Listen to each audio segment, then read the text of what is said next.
Je ne veux que la belle expression de compétences opérationnelles. Et aussi, j'espère que vous allez envoyer un email pour systématiser un peu les propositions que vous avez faites. Moi, je suis en phase. Le jour à Bruxelles, c'est ce que je disais. Moi, je n'ai jamais compris l'utilisation que les gens ont faite au Sénégal sur la notion des franchises universitaires. Bon, c'est l'héritage de la France. Nous, on a pensé toujours que les franchises universitaires, au-delà de nos questions classiques, l'université n'a pas le droit de faire et que l'enseignant doit être libre. Et cela nous a empêché d'avoir des interconnexions avec le monde privé.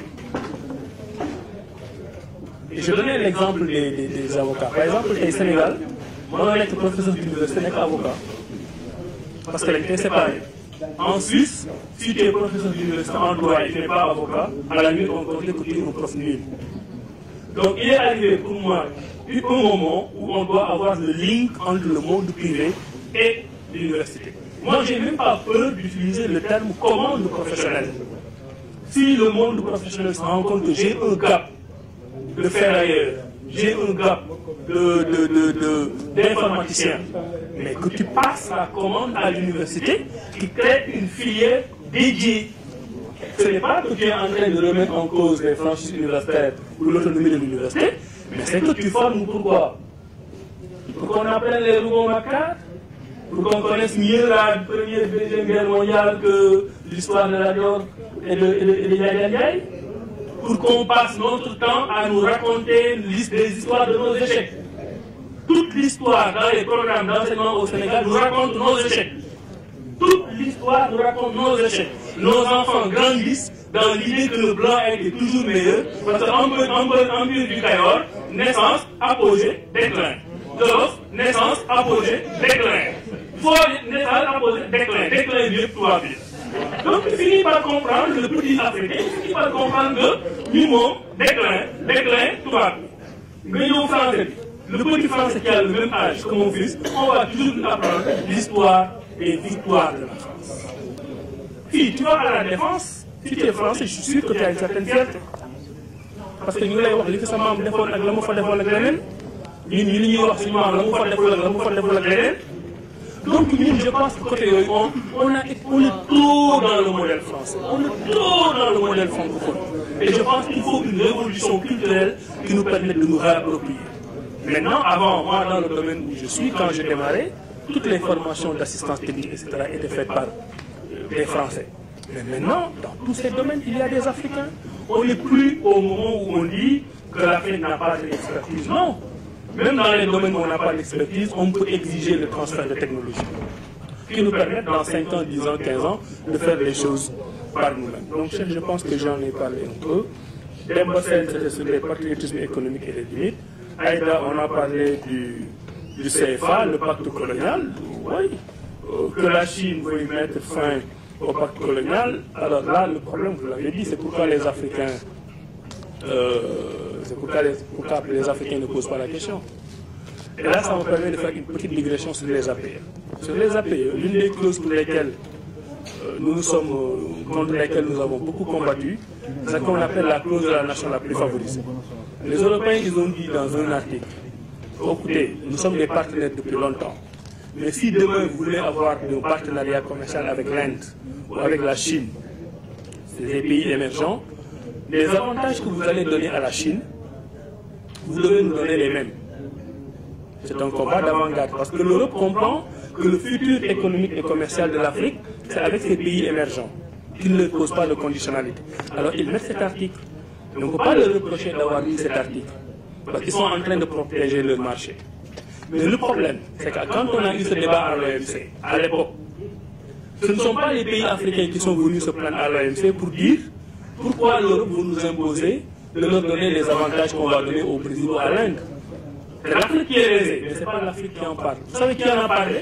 L'ambassadeur du Brésil. Qui a dit, mais attends, vous, Africains, Européens, vous êtes en train de signer un accord qui pourrait remettre en cause notre coopération avec l'Afrique. Donc nous, puisqu'on est intéressés à faire des affaires avec l'Afrique, nous posons la question sur la table. Cette question, elle est illégale du point de vue de l'OMC et ils ont argumenté. Ce n'est pas les Africains qui ont posé. Vous pensez que les Africains ne connaissent pas les enjeux? Vous pensez qu'ils n'ont pas les juristes et les économistes qui comprennent? Nous, on a eu à l'époque, dans ces moments chauds, on s'est enfermé dans un bureau avec un ministre du Commerce du Sénégal, je ne dirai pas le nom. parce que moi je travaille comme expert dans cette question, on l'a convaincu que cette question-là ne pouvait pas rester dans les APR. C'était un vendredi. Il est venu à Bruxelles le week-end pour une réunion avec l'Union européenne.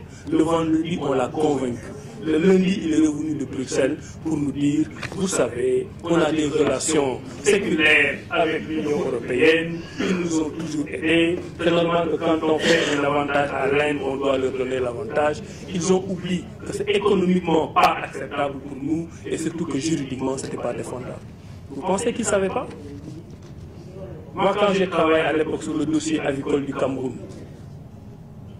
les Camerounais, comme ce qui est arrivé au Sénégal, ils avaient leur petite production avicole. Du jour au lendemain, les poulets commençaient à venir de Hollande, subventionnés, moins cher. Le Camerounais moyen qui a un pouvoir d'achat qui n'est pas fort, commence à délaisser sa production avicole locale et à acheter les poulets hollandais. Et la production avicole camerounaise commençait à s'effondrer. Quand on a fait l'enquête, on s'est rendu compte que c'est un ministre, ce n'est pas le ministre du Commerce, mais c'est un ministre du gouvernement camerounais, qui, dans le cadre de ses propres activités privées, avait signé un contrat avec les Hollandais pour importer ce poulet hollandais qui décimait la production avicole. Vous pensez qu'il ne savait pas? Il sait, mais son intérêt à lui valait que les intérêts des millions de Camerounais. Donc ce n'est pas seulement une question de connaissance. Je pense que l'Afrique est arrivée à un moment où on a compris les enjeux. Même sur les APE, c'est l'exemple que je donne toujours. L'OMC, quand on a signé les accords de l'OMC, c'est des milliers de pages. On a organisé un séminaire à Saly de 2 jours et nos députés ont signé. Dans les négociations, moi j'ai fait ma thèse sur ça, j'ai trouvé un document d'une page et demie qui avait été produit par le Gabon comme proposition de négociation. Alors que les négociations ont duré 8 ans. Ça veut dire qu'on n'y était pas quand on négocie, on tombe d'accord sur les accords qu'on va nous appliquer. Mais 20 ans après, quand on signe les APE, pourquoi les APE ne sont pas signés jusqu'à présent? Depuis 15 ans, 17 ans maintenant pratiquement, parce que les Africains ont compris. Si ça n'avait été que les chefs d'État, on les aurait signés depuis longtemps. Quand Macky Sall a organisé une réunion en 2014 à Dakar pour signer les APE, sa seule motivation c'est qu'on puisse avoir les accords de Dakar. Parce qu'on a eu les accords de Yaoundé, on a eu les accords de Cotonou, on a eu les accords de Lomé. On voulait qu'on dise diplomatiquement qu'on a les accords de Dakar et c'est à Dakar que les APE ont été signés. Alors que le contenu de l'APE à ce moment précis était une catastrophe, qu'il le savait, son ministre le savait, ses ambassadeurs le savaient, l'Afrique le savait. Et jusqu'à présent, les autres Africains nous en veulent parce qu'ils ont dit que c'est le président Macky Sall qui a accéléré le processus de finalisation du texte de l'APE. Aujourd'hui, l'APE n'est pas entrée en vigueur parce qu'il y a le Nigeria qui résiste. Parce que le Nigeria résiste, parce qu'ils ont un patriotisme économique, ils ont une opinion publique qui est allée dire au président, vous signez ces accords, vous êtes mort. Je mets mort entre guillemets. La Gambie a résisté un peu, au mois d'août passé, ils ont signé. La Mauritanie, qui ne fait pas partie de la CEDEAO, mais qui a un accord d'association, a signé en septembre. Il n'y a que le Nigeria qui résiste. Si le Nigeria signe demain, c'est mort. Et il résiste. Parce que le Nigeria aussi a un patriotisme économique fort. Le Nigeria, c'est 300 millions d'habitants, sinon plus. Le Nigeria, c'est un mastodonte qui ne brade pas. Ils ont ce leadership fort. On peut dire tout au Nigeria. Mais ils ont un leadership fort et ils en sont conscients. Et ils l'appliquent. Et ça me permet de faire une transition sur je parle beaucoup, hein, mais je vais bientôt finir. C'est que vous m'avez lancé sur des questions d'une importance capitale. Parce que pour moi, c'est le modèle de vie de nos pays qu'il faut réinventer. Et malheureusement, on n'a pas encore de leader de cette envergure. Et je crois qu'il s'allait. C'est pour ça que je suis à ses côtés pour exécuter ce programme lié au patriotisme économique auquel je crois. Et je crois que c'est ce genre de programme. On a créé la notion de dividende démographique. La notion de dividende démographique a deux significations. Pour un pays comme l'Italie, pour un pays comme la France, pour un pays comme la Belgique et d'autres pays qui sont déjà bien peuplés, qui ont atteint un certain niveau de croissance et de développement, ils se disent qu'ils n'ont pas intérêt à continuer à faire des enfants. Parce qu'ils ont déjà atteint un niveau de développement qui leur a été permis parce qu'ils ont une puissance démographique. Je dis bien puissance démographique. L'Afrique est en mesure d'avoir une puissance démographique. Le problème de l'Afrique, ce n'est pas parce qu'on fait beaucoup d'enfants, mais c'est parce qu'on n'a pas encore inventé les moyens de nourrir nos enfants. Nous avons tué, mais nous avons c'est ma conviction. Ce n'est pas que nous avons dans les agrégats économiques, nous avons des catégories, pays développés, pays en développement, pays moins avancés. Pays moins avancés, moins comme le Sénégal. Nous avons une quarantaine. Donc, moi, vraiment, j'ai pays moins avancés. Les autres, les catégories pays moins avancés, même si vous faites les agrégats économiques, et tu ne remplis pas telles conditions. Par exemple, tu n'as pas une richesse par habitant équivalent à $1000 par année, etc. Vous faites des agrégats économiques. Vous faites des pays moins avancés. Le dernier critère qu'on regarde, c'est la population. Si tu as une population de 75 000 habitants, on te sort des PMA. Parce qu'on sait que la population est une puissance démographique qui impulse au développement. Tous les pays, c'est parce qu'ils sont 100 millions d'habitants, 200 millions d'habitants, 75 millions d'habitants. Qui est Turquie, qui est Inde, qui est Pakistan, qui négocie avec les moutiers. Mais parce qu'il y a 3 millions, il y a 4 millions, il y a 5 millions, on va ça marcher.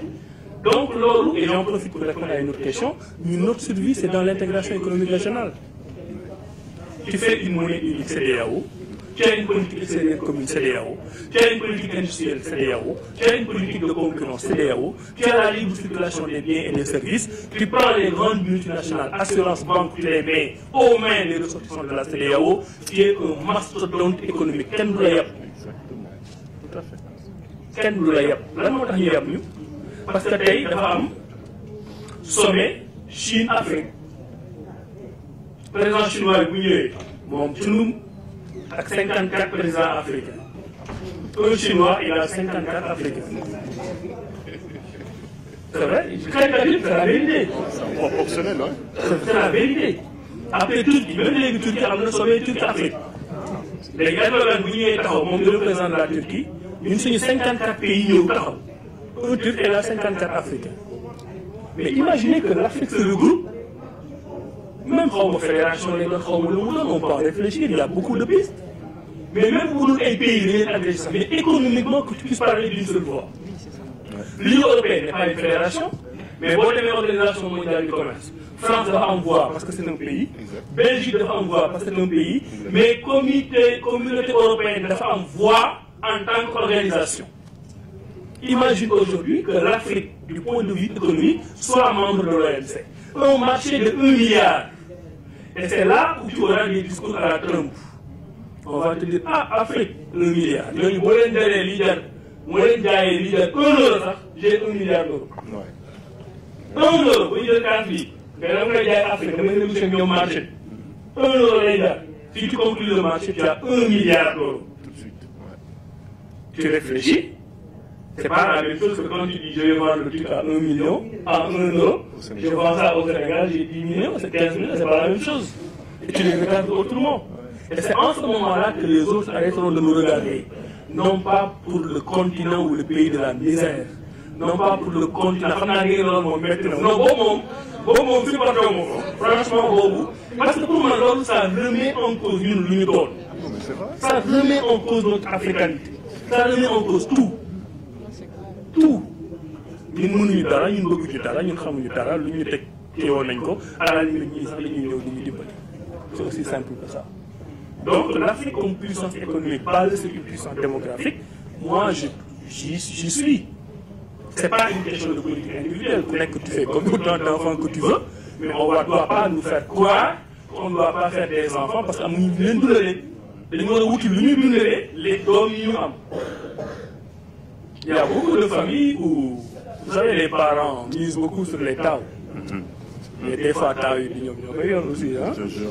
Des fois, tu vois dans une famille, le plus brillant, celui qui réussit dans tout, c'est le 15e. Moi, j'ai eu un ami à l'université, mais il était quoi, 35e, de son papa. Son papa, il était déjà vieux, mais le gars a brillamment réussi. donc wërsëg xarañ xam-xam fa muy ne mënoo ko xam léegi si tu te dis tey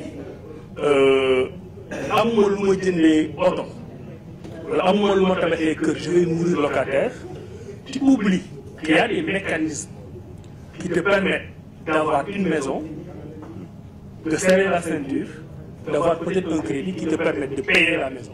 Alors que pour donner les xaar avec cash pour dire que donc nous, on ne doit pas prendre nos enfants, nos nombreux enfants, comme un poids. Moi, je ne les prends pas comme un poids. Je les vois comme des opportunités. C'est comme quand on parle de nos jeunes. Oui, c'est vrai, le chômage est là, on le voit tous les jours. Mais le problème, c'est pas ça. C'est pas parce qu'ils sont au chômage, etc., que les gens disent non, il y en a trop, on n'en fait pas. Tu dois trouver une solution pour cela. Mais il qui fait nul le système fédéraliste comme Abdul Moudiak. Qui fait nul, c'est-à-dire que le système ne laisse personne au bord de la route. Mais nous, on doit pouvoir y arriver en rationalisant l'utilisation de nos ressources. Mais tu prends 8 milliards, tu donnes ça en argent de poche à quelqu'un qui va justement donner ça aux transhumants et aux autres. Pendant ce temps, après tu crées la terre. Dans 8 mois avant les élections, tu dis délégation à l'entrepreneuriat rapide. Entrepreneuriat rapide. Fumam. Entrepreneuriat rapide. Fumam. Voilà, ngay créer société bi sax at bi jeex. C'est que ñun en fait dañuy fo. On a des dirigeants, ils sont intelligents, ils savent, ils comprennent, ils ont voyagé. Quand je donnais l'exemple de Rufisque, je disais, la question qui suivait, c'était, mais pourtant nos dirigeants, ils voient tout ça. Mais après, ils oublient. Pourquoi ils oublient? Parce qu'ils ont compris, ils ont compris qu'ils peuvent accéder au pouvoir, utiliser les ressources publiques, sans redevabilité, c'est dans le fait. Sénégal, pour retourner la première chose à faire, moi, je vais dire imam. Participation qui dit que nous avons. Après, je vais dire que nous avons. Après, je vais dire que nous avons fait. Après, tu es le héros du quartier. Nous savons que mais ça, c'est un problème de société, ce n'est pas seulement les dirigeants. Il y en a beaucoup d'autres. Mais je pense, timing du programme, j'en ai parlé. Taux de change, outils macroéconomiques, réforme au lieu de changer CFA. Bon, vous connaissez ma position sur le CFA, la Chine, les élections biaisées, oui, j'ai parlé de tout ça, je crois. Avec les cartes, encore une fois, la victoire technique, elle est possible. Victoire technique, donc, vous ne contester. Parce que d'abord, on va voter. Les gens vont contester, pourquoi je commence à ma carte. Mais mënoo wax ne am yow da nga am 10 te waroon am 10 moom 10 yi mu waroon am na ko mais yow nga waroon am 15 amoo ko il s'est débrouillé ba nga am 5 donc loolu mooy victoire technique bi yenn candidats yi ngay sonal jël la ay voix nga éliminer leen fi nga xam ne tu es minoritaire nga saboter vote bi parce que c'est vraiment du sabotage primo votant yi nga xam ne jeunes yi 18 ans la ñu am ils sont bouillants ils sont pas contents parce que ñu leen di dàq ci université privée yi état bi fayul. Mais à la fin de la journée, tu gagnes. Hein? Tu gagnes. Il y a même des experts qui le disent. Nous, actuellement, on a un fichier électoral de 6 millions. Mais nous qui s'organisent pour que nous votent de dépasse de 2,5 millions. Parce que si 2,5 millions, ils ont 51%. Nous, affaire de le gonfler, nous ils le savent. Ils ont tourné. Il ne faut pas commettre l'erreur de penser que côté bon est tourné. Ils sont en train de fausser les règles du jeu. Maintenant, c'est là où moi j'applaudis Mme Adama Gueye, je l'ai appelé personnellement pour le féliciter. Il s'est sacrifié. Parce que combat beau, pour que Macky n'ait pas la victoire technique, nous ne savons pas. Réew mi xam na ko PDS bokk gis-gis parce que ñëpp xam nañ ko. Mais kenn talu ko dañuy wax ni mais ku ci nekk yaa ngi tal lii fal sa candidat. Donc c'est un truc boo xam ne au lieu que jox ko 100% dañ koy jox 25%. Mais c'est heureux que quelqu'un nag ne moom léegi nekkul sax candidat. Il va s'y consacrer à 200%. J'applaudis, c'est magnifique. Et je sais que nous sommes en train de mettre en place des réflexions nous nous mettre à place, mais il y a fait pour que cette victoire technique-là ait lieu. Et si cette victoire technique n'a pas lieu, comme j'ai dit tout à l'heure, nous nous faire le premier tour. Je pense que bon, nous sommes tous les Après, je suis disponible en bilatéral. Mais bon, Abdourahmane am na benn xas, ça je le dis off. mooy dañuy wax naan des fois du tontu, des fois dañ koy woo doo ko jot. Bon, je fais de mon mieux. Mais bu ma nekkoon du tontu mail yi. Bon, après, je ne serai plus ce que je suis professionnellement. Je ne suis plus le porte-parole du PD, du parti. Je ne suis plus le responsable de la SECAR. Je deviens